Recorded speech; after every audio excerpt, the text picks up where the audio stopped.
The following day, during the rehearsal for Edouard Delacroix's execution, Del entertains the audience with his performance alongside Mr. Jingles. Paul decides to assign Percy with the responsibility, hoping that this will prompt him to leave the prison immediately afterward. Del's show receives a great response, and Percy's rehearsal goes smoothly, leading to a rare moment of amicability between the two men. However, in a brief lapse of attention, Percy unwittingly ventures too close to the cells and becomes ensnared by Wild Bill's grasp through the bars. He intimidates Percy for a while before eventually releasing him, causing Percy to wet himself in sheer terror. Overwhelmed by shame, Percy sternly warns the guards never to speak of this incident to anyone. Paul declares that, what happens on the mile, stays on the mile, emphasizing their commitment to keeping it a secret. While Percy seethes with anger, Del takes delight in witnessing Percy's humiliation. At a later time, Mr. Jingles hurries across the room between the cells. Percy approaches and callously stomps on the mouse, displaying a complete lack of concern for his actions, leaving Del in a state of agonized screams. John Coffey requests the mouse, prompting Paul to retrieve Mr. Jingles and hand him over to John. The other guards observe in shock, awe, and perhaps even horror as light emanates from John's hands. John coughs, releasing another cloud of spores, and Mr. Jingles races across the room unharmed, completely restored. Percy, witnessing the mouse's unscathed condition, becomes infuriated, believing that the guards conspired to make a fool out of him. Paul confronts Percy, presenting him with an ultimatum: either transfer out immediately after Delacroix's execution or face the revelation of Percy's history of mistreating prisoners and his inadequate conduct on the mile. Percy reluctantly agrees.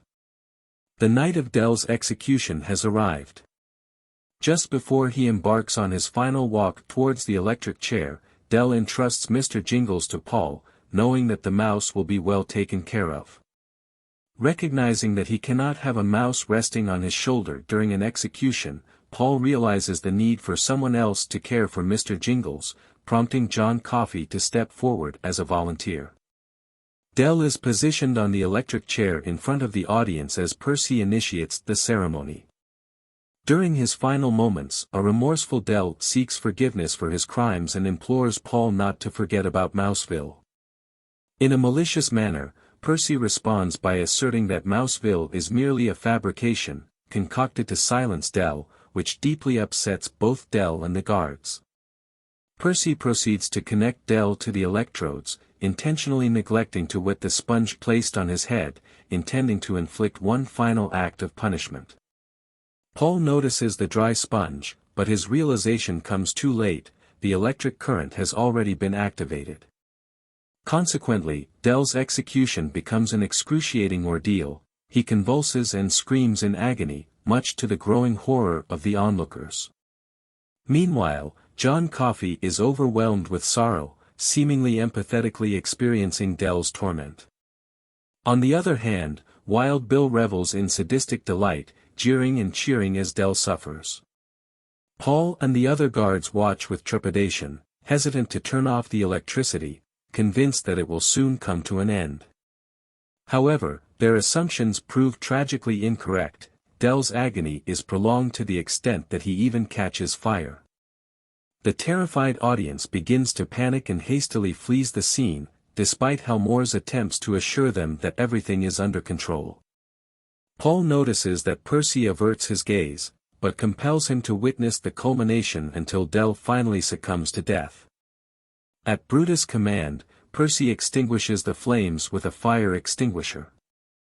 Afterward, Percy claims ignorance regarding the need to wet the sponge, prompting Brutus to violently strike him.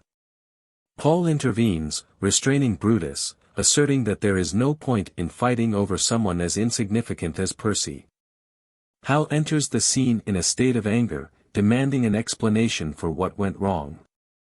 Paul attributes the disastrous execution to Percy's lack of experience but emphasizes that Percy was already planning to accept his new position at the mental institution, effectively compelling him to honor their agreement. After his return to the mile, Paul finds that Wild Bill has gleefully destroyed his mattress and is singing in jubilation, only to abruptly stop when faced with the prospect of being confined to solitary for the rest of his time in prison.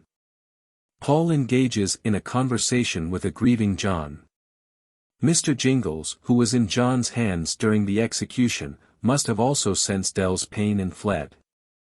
John does not anticipate the mouse's return. The following day, Paul and his wife visit Hal and Melinda. While Melinda appears relatively stable, Hal discloses that she is rapidly deteriorating.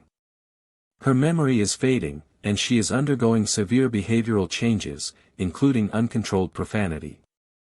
Subsequently, Paul makes the choice to extend an invitation to the other guards, excluding Percy, for a dinner gathering, during which he delves into the extraordinary healing abilities displayed by John Coffey, both in Paul's personal experience and with regards to Mr. Jingles.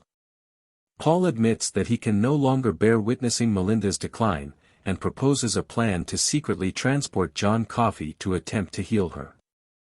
Initially, the others express skepticism, highlighting Coffey's status as a convicted murderer and the potential consequences if they were to be discovered or if Coffey were to escape. However, Paul asserts his belief in Coffey's innocence, questioning whether God would bestow such a gift upon a man who would harm a child. Convinced that the potential rewards outweigh the risks, the other guards agree to assist. Considering that most of them have adult children, Dean volunteers to remain on the mile, allowing him plausible deniability in case complications arise.